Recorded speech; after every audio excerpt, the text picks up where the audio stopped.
मुफस्सिर शहीर हकीमुल उम्मत हज़रत मुफ्ती अहमद यार ख़ान नईमी रहमतुल्लाह अलैह फरमाते हैं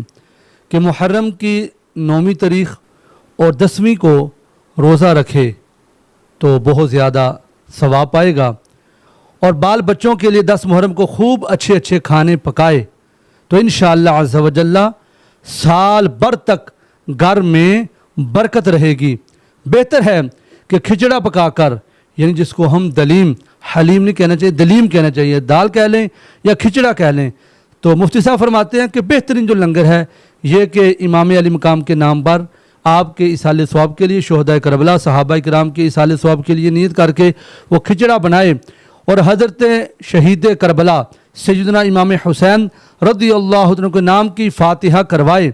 तो इंशाअल्लाह ये बहुत मुजर्रब तरीन तरीका है कि इंशाअल्लाह घर के अंदर पूरा साल अल्लाह पाक की रहमतों का नुज़ूल होगा। सुबहान अल्लाह।